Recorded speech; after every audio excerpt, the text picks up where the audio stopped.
तो प्रिय विद्यार्थियों सभी को जय श्री राधे कृष्णा। जैसा कि आप हमारे चैनल को जानते हैं दिव्यांशी क्लास 9698 पे हम आपको हाई स्कूल गणित और इंटर गणित की महत्वपूर्ण प्रश्नों की श्रृंखला लगातार करा रहे हैं और आने वाले समय में हम प्रश्नावली 1.1 से मई सूत्रों की पहले आपको सूत्र नोट कराएंगे, उसके बाद प्रश्नावली 1.1 से लेकर आगे चलेंगे इंटर की मैथ में भी और हाई स्कूल की मैथ में भी।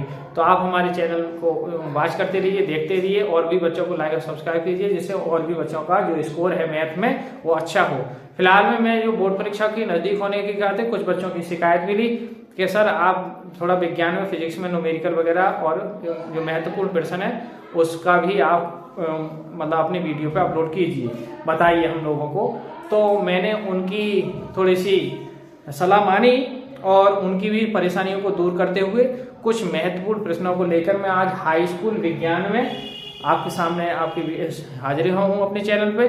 तो आप दिव्यांशी क्लास 9698 पे आप आज महत्वपूर्ण प्रश्नों की जो श्रृंखला है विज्ञान के अंदर हाई स्कूल के विज्ञान में वो मैं आपको कुछ इंपोर्टेंट क्वेश्चन बता रहा हूँ। ये संभावित प्रश्न है, पूरी तरीका श्योर नहीं है, मैं मुझको जो लगा मैंने आपको बता रहा हूँ। आप ये पूरी तरीके से इस पर डिपेंड नहीं रहेंगे, आपका जो मन करता है, आपके जो टीचर ने बताया है, जो आपने पूरे साल पढ़ा है, आप विद्यालय में जाकर पढ़ा है, वो आप देखिए और पढ़िए, समझिए, ठीक है। जो मुझे लगा मैं आज वो आपको बता रहा हूँ। तो कुछ विज्ञान में से है, पहले आपका केमिस्ट्री का पोर्शन है, फिर बायोलॉजी का, फिर आपका जो फिजिक्स का पोर्शन है।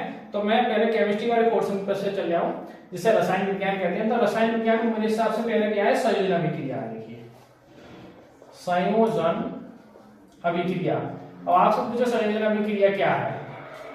इसमें एक एग्जाम्पल, जैसे दो पदार्थ है यदि वो मिलेंगे और मिलके क्या हो जाएंगे, एक हो जाएंगे, तो वो संयोजन अभिक्रिया है, ठीक है। जैसे एग्जाम्पल के तौर पर C+O2 = CO2 हो जाएगी, ठीक है। मैं एक एग्जाम्पल तौर पर बता रहा हूँ, तत्वों को नहीं है। दूसरा है संयोजन की बात है आपके वियोजन में।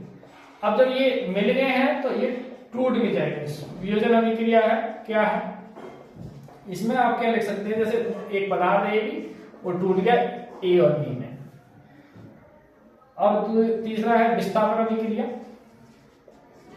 विस्थापन अभिक्रिया क्या है पूछेगा, क्वेश्चन पूछ सकता है, परिभाषा क्या है, उदाहरण दीजिए। तो A + BC। देखिए अब विस्थापन करेगा, B जो है यहां से ट्रांसफर करेगा, B को हटाएगा A, तो A जाएगा C के पास और B को रिप्लेस कर देगा, हटा देगा, तो उसे विस्थापन कहेंगे, विस्थापन अभिक्रिया है। उसके बाद द्विविस्थापन अभिक्रिया है। द्विविस्थापन अभिक्रिया क्या है, तो द्विविस्थापन अभिक्रिया क्या है आपका, जैसे AB और +CD। तो ये हम क्या करेंगे, A की हो जाएगी C से और B की हो जाएगी D से, यानी AC + B में ट्रांसफर हो जाएंगे एक दूसरे से। आगे है आपका ऊष्माक्षेपी अभिक्रिया। ऊष्माक्षेपी अभिक्रिया में आपको बता दूं, जिस ऐसी अभिक्रिया जिसमें ऊष्मा निकलती है वो ऊष्माक्षेपी अभिक्रिया कहलाती है।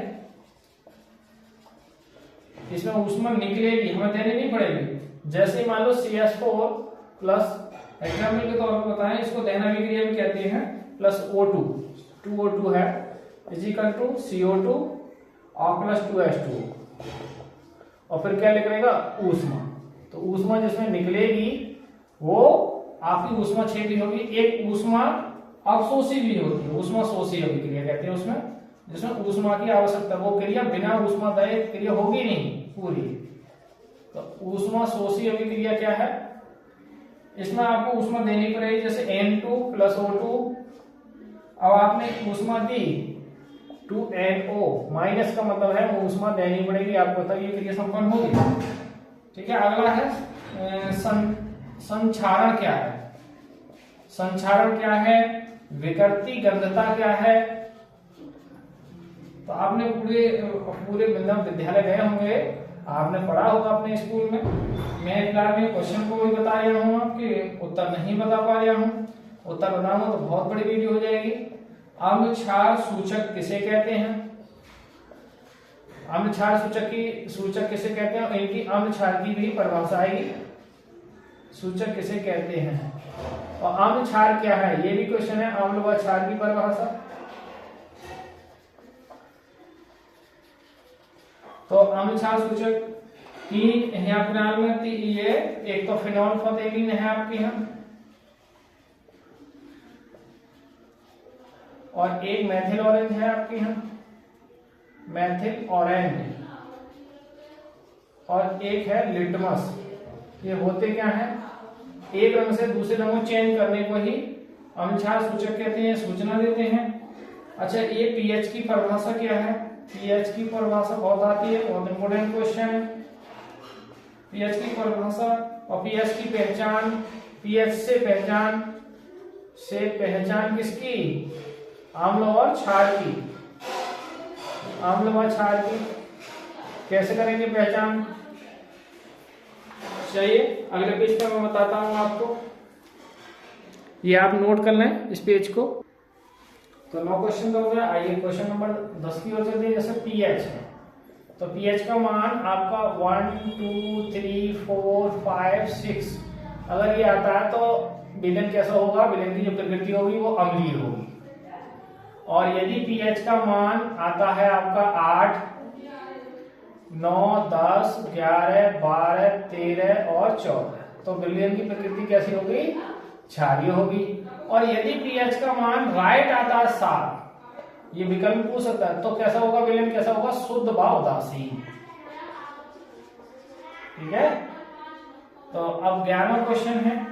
11वां क्वेश्चन है आप के बेकिंग सोडा क्या है? बेकिंग सोडा, बेकिंग सोडा का आप जानते हैं सूत्र NaH, खाने वाले सोडे को बेकिंग सोडा कहते हैं, NaCO3। और आपका ए पार्ट, बी पार्ट में आपका है जो है जिसे हम धावन सोडा कहते हैं, कास्टिक सोडा भी कहते हैं इसे, धावन सोडा Na2CO3 इंटू 10 H2O। और आपके यहाँ एक है plaster of Paris, plaster of Paris, जिसमें आप मकानों में देखता होगा आपने, पंखों पे छतों पे लोग पीओपी कराते हैं, शॉर्ट में से पीओपी कहते हैं प्लास्टर ऑफ पेरिस को। इसका जो सूत्र होता है CaSO4 का होल ट्वाइस इंटू H2O।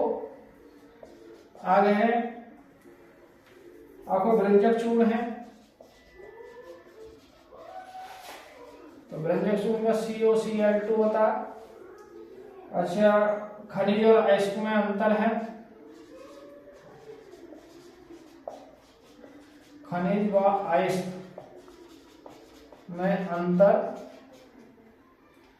लिखिए। खनिज कैसे कहते हैं, अयस्क कैसे कहते हैं?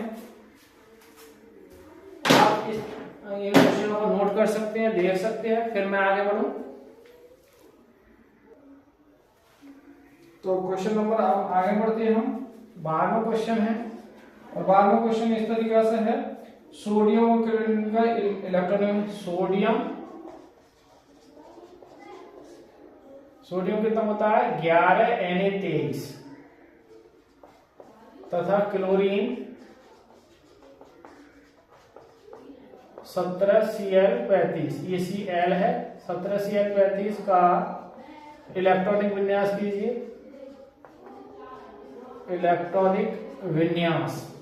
जहां तक प्रश्नों की मैं प्रयास कर रहा हूं कि हाथ के हाथ क्वेश्चन हल हो जाए, लेकिन हर प्रश्न का उत्तर देना यह संभव नहीं है। सोडियम क्लोरीन का इलेक्ट्रॉनिक विन्यास लिखिए।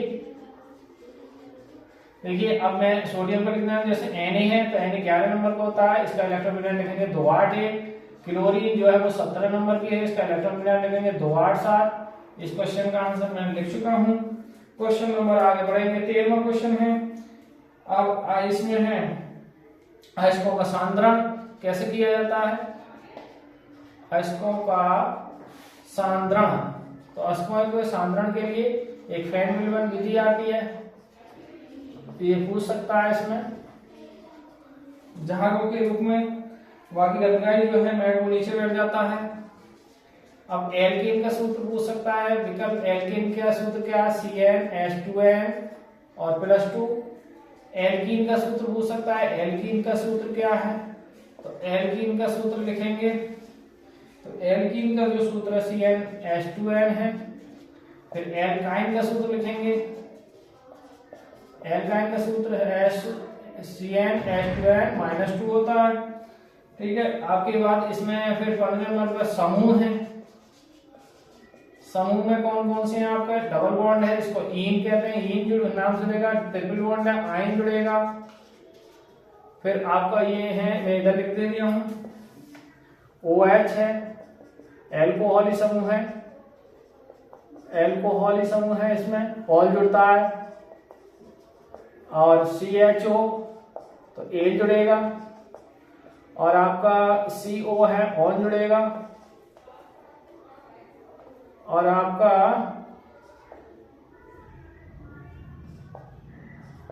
ऑन जुड़ेगा, आपका COOH है, एसिटिक अम्ल, ओइक अम्ल जुड़ेगा, ओइक अम्ल।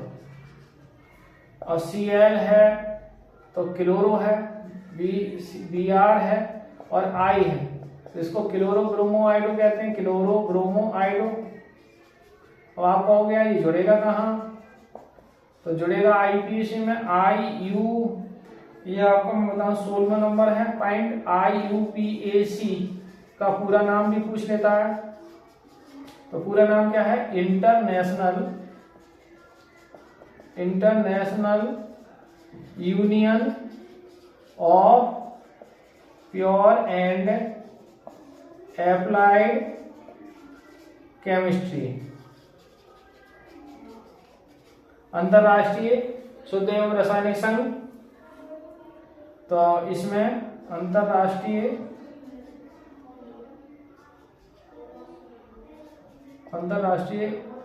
शुद्ध एवं अनुप्रयुक्त रासायनिक संघ इसको कहते हैं, ये समूह वगैरह है। ठीक है, आप ये नोट कर सकते हैं। ये एल्कीन का शुद्ध CnH2n+2, एल्कीन का CnH2n है, एल्काइन का CnH2n-2 है। डबल बॉन्ड है, इन जुड़ेगा। ट्रिपल बॉन्ड है, आइन जुड़ेगा। OH है, एल्को ऑल जुड़ेगा। CHO एन जुड़ेगा। CO है, ऑन जुड़ेगा। CHO ओइकम जुड़ेगा। Cl है ग्लोरो, Br है ब्रोमो, I है तो आइडो। IPAC का पूरा नाम है international union of applied chemistry. मैं बताऊं, प्रयोगशाला में पूछ लेता है, प्रयोगशाला में सबसे पहले पदार्थ कौन सा बना? तो प्रयोगशाला में जो पदार्थ बना, कार्बनिक पदार्थ कौन सा बना? वो यूरिया।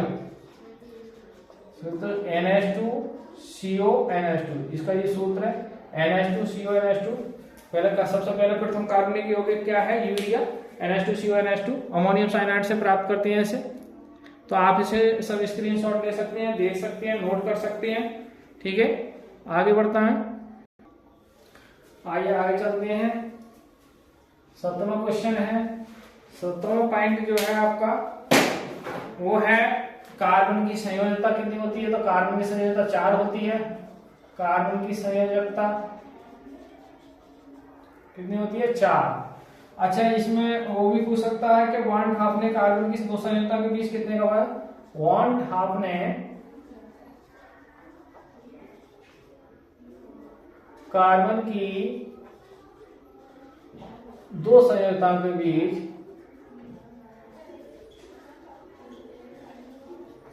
बीच जो कोण है, बीच कोण 109 डिग्री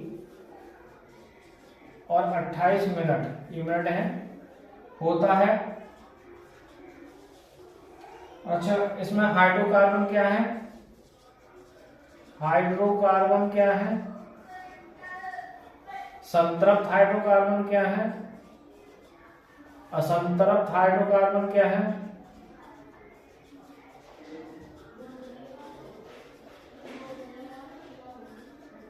क्या है? ये आपसे क्वेश्चन पूछ सकता है इसमें।